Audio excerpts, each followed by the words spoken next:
Excel Techno School, Guruvayanakere, Venur. Admission open now.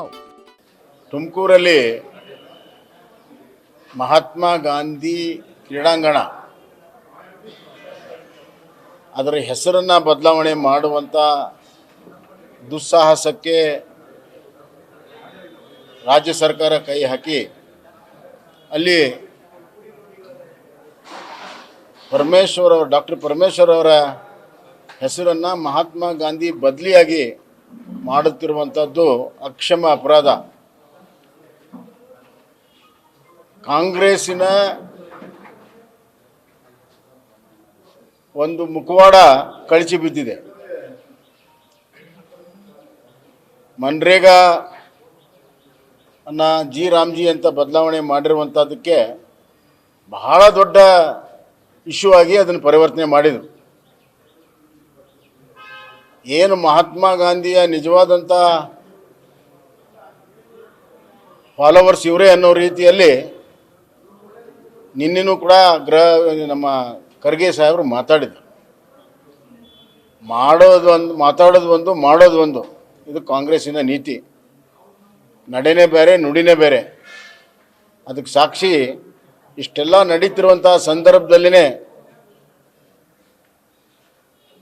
ಒಂದು ದಾಷ್ಟ್ಯವನ್ನು ತೋರಿಸಿ ದುಸ್ಸಾಹಸವನ್ನು ಮಾಡಿ ಅಲ್ಲಿ ಪರಮೇಶ್ವರ್ ಹೆಸರಿಟ್ಟಿರುವಂಥದ್ದು ಮಹಾತ್ಮ ಗಾಂಧೀಜಿಗೆ ಮಾಡಿರುವಂಥ ದೊಡ್ಡ ಅವಮಾನ. ಪರಮೇಶ್ವರ್ ಅವರು ಹಲವಾರು ಶಿಕ್ಷಣ ಸಂಸ್ಥೆ ನಡೆಸ್ತಾರೆ. ಅವ್ರು ಯಾವುದಾದ್ರೂ ಗ್ರೌಂಡಿಗೆ ಅವ್ರ ಹೆಸರು ಇಟ್ಕೋಬೋದಾಗಿತ್ತು. ನಮ್ಮ ಕಾಲದಲ್ಲಿ ಆ ಸ್ಟೇಡಿಯಂಗಳನ್ನು ಪೂರ್ಣಗೊಳಿಸಿದ್ದೆವು ನಾವು. ಅದು ಉದ್ಘಾಟನೆ ನಾನೇ ಮಾಡಿದ್ದು. ಅದನ್ನು ಪರಮೇಶ್ವರ್ ಹೆಸರಿಟ್ಕೊಂಡು ಏನು ಸಾಧನೆ ಮಾಡೋಕ್ಕೆ ಕೊಟ್ಟಿದ್ದಾರೆ? ಮಹಾತ್ಮ ಗಾಂಧಿಗೆ ಯಾಕೆ ಅವಮಾನ ಮಾಡ್ತಾರೆ? ಅಂದರೆ ಮಹಾತ್ಮ ಗಾಂಧಿ ಬಗ್ಗೆ ಕೇವಲ ಮೊಸಳೆ ಕಣ್ಣೀರನ್ನು ಸುರಿಸಿದ್ರು ಅಂತ ಭಾಳ ಸ್ಪಷ್ಟ ಆಗ್ತದೆ. ನಾನು ಆವಾಗಲೇ ಹೇಳಿದ್ದೇನೆ, ಕರ್ನಾಟಕದಲ್ಲಿ ರಾಜೀವ್ ಗಾಂಧಿ ಹೆಲ್ತ್ ಯೂನಿವರ್ಸಿಟಿ ಇದೆ. ಅದನ್ನು ಮಹಾತ್ಮ ಗಾಂಧಿ ಹೆಲ್ತ್ ಯೂನಿವರ್ಸಿಟಿ ಮಾಡಲಿ, ಯಾರು ಬೇಡ ಅಂತಾರೆ. ಸಂಜಯ್ ಗಾಂಧಿ ಆಕ್ಸಿಡೆಂಟ್ ಹಾಸ್ಪಿಟಲ್ ಇದೆ. ಸಂಜಯ್ ಗಾಂಧಿಯನ್ನು ರಾಷ್ಟ್ರೀಯ ನಾಯಕರಲ್ಲ, ಅವ್ರ ಹೆಸರು ಬದಲಾವಣೆ ಮಾಡಿ ಮಹಾತ್ಮ ಗಾಂಧಿ ಹೆಸರಿಡಲಿ. ಇಂಥವು ನೂರಾರು ಉದಾಹರಣೆಯನ್ನು ನಾವು ಕೊಡ್ಬೋದು. ತಾವು ಕೇವಲ ನೆಹರು ಗಾಂಧಿ ಫ್ಯಾಮಿಲಿಯ ಒಂದು ಹಿತಚಿಂತನೆಯನ್ನು ಮಾಡೋದು ಬಿಟ್ಟರೆ, ಆ ಭಜನೆಯನ್ನು ಮಾಡೋದು ಬಿಟ್ಟರೆ ಏನೂ ಗೊತ್ತಿಲ್ಲ. ಮಹಾತ್ಮ ಗಾಂಧೀಜಿಯವ್ರನ್ನ ಅವರ ತತ್ವ ವಿರುದ್ಧವಾಗಿ ಹೋಗಿ ಹಲವಾರು ಬಾರಿ ಮಹಾತ್ಮ ಗಾಂಧೀಜಿಯ ವಿಚಾರವನ್ನು ಕೊಲೆ ಮಾಡಿರುವಂಥ ಕಾಂಗ್ರೆಸ್. ಉದಾಹರಣೆಗೆ ಮಹಾತ್ಮ ಗಾಂಧೀಜಿಯವರು ಕಾಂಗ್ರೆಸ್ಸನ್ನು ಡಿಸ್ಬ್ಯಾಂಡ್ ಮಾಡಿರಿ ಅಂತ ಹೇಳಿದರು.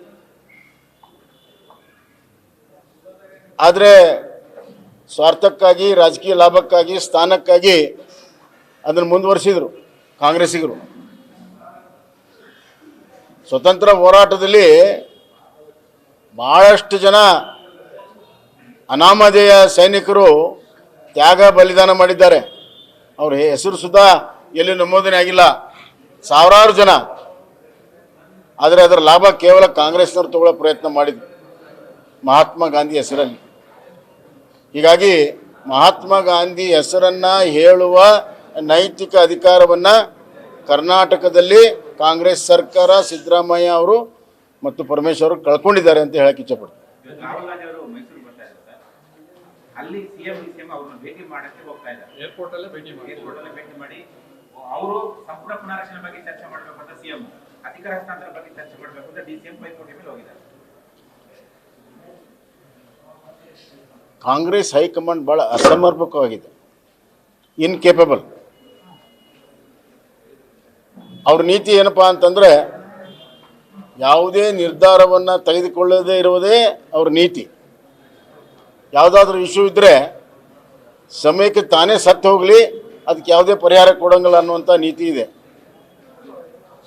ಹೇಗೆ ಒಂದು ಗಡಿಯಾರ ಸಂಪೂರ್ಣ ಕೆಟ್ಟು ಹೋಗಿ ಬಂದಾಗಿ ನಿಂತರೂ ಕೂಡ ದಿವಸದಲ್ಲಿ ಎರಡು ಸರಿ ಸರಿಯಾಗಿ ಸಮಯ ಹೇಳ್ತದೆ, ತೋರಿಸ್ತದೆ. ಇದು ಕೆಟ್ಟು ಹೋಗಿರುವಂಥದ್ದು. ಅವರು ಮೈಸೂರಲ್ಲರ ಭೇಟಿ ಆಗಲಿ, ದಿಲ್ಲಿಯರ ಭೇಟಿ ಆಗಲಿ, ರಾಹುಲ್ ಗಾಂಧಿನ ಕರ್ನಾಟಕಕ್ಕಂತೂ ಒಳ್ಳೆಯದಾಗೋದಿಲ್ಲ. ಕರ್ನಾಟಕಕ್ಕೆ ಒಳ್ಳೆಯದಾಗುವಂಥ ಕೆಲಸವೇ ಇಲ್ಲ. ಸೋಮನಾಥ ಟೆಂಪಲ್ಗೆ 75 ವರ್ಷ ನರೇಂದ್ರ ಮೋದಿ ಅವರು ಹೋಗಿದ್ದಾರೆ. ನಿನ್ನೆ ಖರ್ಗೆ ಅವರು ಮಾತಾಡಿದ ಗಮನಿಸಿರಬಹುದು. ಕಲಬುರಗಿಯಲ್ಲಿ ದೇವಸ್ಥಾನ ಹೋಗಿದ್ರ ಬಗ್ಗೆ ಒಂದು ರೀತಿ ವ್ಯಂಗ್ಯವನ್ನ ಮಾಡಿದ್ರು. ನೋಡಿ, ಖರ್ಗೆ ಅವರಿಗೆ ಕೇಂದ್ರದಲ್ಲಿ ಅಧಿಕಾರ ಕಳ್ಕೊಂಡು 12 ವರ್ಷ ಆದಮೇಲೆ ಹತಾಶರಾಗಿದ್ದಾರೆ. ಹೀಗಾಗಿ ಇಂಥ ಮಾತುಗಳು ಬರ್ತವೆ. ನಮ್ಮ ಪ್ರಧಾನಮಂತ್ರಿಗಳೇನು ಹೇಳಿದ್ದಾರೆ?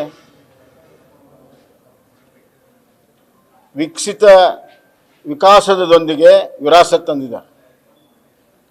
ಇವತ್ತಿನ ಭಾರತದ ಅಭಿವೃದ್ಧಿಗೆ ನರೇಂದ್ರ ಮೋದಿಯವರು ಭಾಳ ದೊಡ್ಡ ಕೊಡುಗೆಯನ್ನು ಕೊಟ್ಟಿದ್ದಾರೆ, ಕಾರಣೀಭೂತರಾಗಿದ್ದಾರೆ. ವಿಶ್ವದಲ್ಲಿ ಅತಿ ಹೆಚ್ಚು ಆರ್ಥಿಕ ಬೆಳವಣಿಗೆ 7.5% ಇವತ್ತು ಭಾರತದಲ್ಲಿ ಆಗ್ತಾ ಇದೆ. ಅಮೆರಿಕದಲ್ಲಿ 2% ಇದೆ, ಯುರೋಪ್ನಲ್ಲಿ 2% ಇದೆ, ಚೈನಾದಲ್ಲಿ 4% ಇದೆ. ಆದರೆ ಇಡೀ ಜಗತ್ತಲ್ಲಿ ಅತಿ ಹೆಚ್ಚು ವೇಗದಲ್ಲಿ ಬೆಳೀತಿರುವಂಥ ಆರ್ಥಿಕತೆ ಭಾರತದಲ್ಲೇ. ಅದಕ್ಕೆ ಕಾರಣ ನರೇಂದ್ರ ಮೋದಿಯವರು ಮತ್ತು ಅವರ ಒಂದು ಕಾರ್ಯಕ್ರಮಗಳು ಮತ್ತು ಅವರ ಯೋಜನೆಗಳು. ಅದನ್ನೆಂದು ಮರ್ತಿಲ್ಲ. ಆದರೆ ನಮ್ಮ ಭಾರತದ ಐಡೆಂಟಿಫಿಕೇಷನ್ ಎದರಲ್ಲಿದೆ? ನಮ್ಮ ಭಾರತದ ಗುರುತು ನಮ್ಮ ದೊಡ್ಡ ಪ್ರಮಾಣದಲ್ಲಿರುವಂಥ ಸಂಸ್ಕಾರ ಸಂಸ್ಕೃತಿಯಲ್ಲಿದೆ. ಸೋಮನಾಥ್ ಟೆಂಪಲ್ಲು ನಮ್ಮ ಪುರಾತನಕ್ಕೆ, ಇತಿಹಾಸಕ್ಕೆ ಮತ್ತು ನಮ್ಮ ಸಂಸ್ಕೃತಿಯ ಮತ್ತು ಧರ್ಮದ ಸಂಕೇತ. ಅದನ್ನು ಕಟ್ಟಿ 75 ವರ್ಷ ಆದಾಗ ಯಾವ ರೀತಿ ಸೋಮನಾಥ್ ಟೆಂಪಲ್ಲು 3 ಬಾರಿ ಅದರ ಮೇಲೆ ದಾಳಿಯಾಗಿ ಅದನ್ನು ನಾಶ ಮಾಡುವಂಥ ಪ್ರಯತ್ನ ಆದರೂ ಕೂಡ ಮತ್ತೆ ಹೆಂಗೆ ಎದ್ದು ನಿಂತಿದೆ, ಹಾಗೆ ನಮ್ಮ ಸಂಸ್ಕೃತಿ, ನಮ್ಮ ಸಂಸ್ಕಾರ, ನಮ್ಮ ದೇಶ ಇದರ ಮೇಲೆ ದಾಳಿ ಮಾಡಿದರು. ಹಲವಾರು ಜನ ದಾಳಿ ಮಾಡಿದ್ದಾರೆ, ದಾಳಿಕೋರರಿದ್ದರು. ಆದರೂ ಕೂಡ ಎದ್ದು ನಿಂತಿದೆ ಭಾರತ. ನವ ಭಾರತವು ಎದ್ದು ನಿಂತಿದೆ, ಹಿಂದಿನ ಭಾರತವು ಕೂಡ ಎದ್ದು ನಿಂತಿದೆ. ವಿರಾಸತ್ತನ್ನು ಜನರಿಗೆ ಸ್ಫೂರ್ತಿಯನ್ನು ಕೊಡೋ ಸಲುವಾಗಿ ಪ್ರಧಾನಮಂತ್ರಿ ಹೋಗಿದ್ದಾರೆ. ಇದೆಲ್ಲ ಕಾಂಗ್ರೆಸ್ಸಿಗರಿಗೆ ಅರ್ಥ ಆಗಲ್ಲ. ಬಳ್ಳಾರಿ ಪಾದಯಾತ್ರೆ ಮಾಡ್ತೀನಿ ಅಂತ ಯಾಕೆ ಸರ್ ಅವಕಾಶ ಕೊಡ್ತಾ ಇಲ್ಲ ಪಾದಯಾತ್ರೆಗೆ ಅಂತ? ಹಾಂ, ಪಾದಯಾತ್ರೆಗೆ ಯಾಕೆ ಅವಕಾಶ ಕೊಡ್ತಾ ಇಲ್ಲ ರಾಜ್ಯ ನಾಯಕರು? ಅಲ್ಲ, ಅವನು ರಾಜ್ಯ ನಾಯಕರ ಪ್ರಶ್ನೆ ಇಲ್ಲ, ಹಂತವಾಗಿ ಮಾಡ್ಬೇಕನ್ನುವಂಥದ್ದು. ಇವತ್ತು ಭಾಳ ದೊಡ್ಡ ಪ್ರಮಾಣದಲ್ಲಿ ಅಲ್ಲಿ ಸಮಾವೇಶ ಮಾಡ್ತೇವೆ. ಫಸ್ಟು ಅಲ್ಲಿ ನಡೆದಿರುವಂಥ ಘಟನೆ ಸತ್ಯಾಸತ್ಯ ಬಹಿರಂಗವಾಗಿ ಅದು ಸಾರ್ವಜನಿಕರಿಗೆ ಗೊತ್ತಾಗಲಿ ಅಂತ ಈ ಸಭೆ ಮಾಡ್ತಾ ಇದ್ದೇವೆ. ಬರುವಂಥ ದಿನಗಳಲ್ಲಿ ಹಲವಾರು ಪಾದಯಾತ್ರೆಗಳಾಗ್ತವೆ ಈ ಕಾಂಗ್ರೆಸ್ ವಿರುದ್ಧ. ಅದರಿಂದ ಪಾದಯಾತ್ರೆ ಯಾವಾಗ ಮಾಡಬೇಕು, ಹೇಗೆ ಮಾಡಬೇಕು ಅನ್ನೋದು ನಮ್ಮ ಪಕ್ಷದ ವರಿಷ್ಠ ತೀರ್ಮಾನ ಮಾಡ್ತಾರೆ. ಸರ್, ಈಗ ಮೆಟ್ರೋ ವಿಚಾರ, ಮೆಟ್ರೋ ಈಗಾಗಲೇ ದರ ಏರಿಕೆ ಜಾಸ್ತಿ ಇದೆ.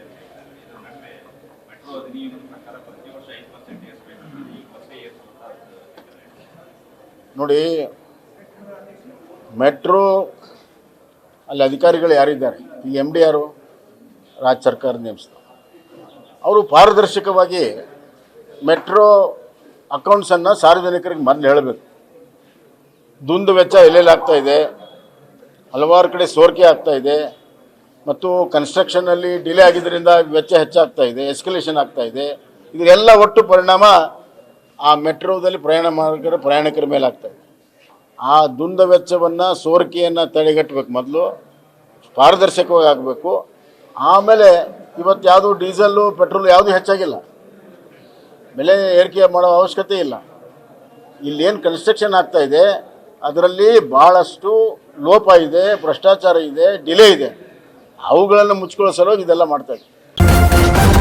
ನ್ಯೂಸ್ ಫಸ್ಟ್ ನಿರ್ಭೀತಿಯಿಂದ ನಿಮ್ಮ ಪರವಾಗಿ.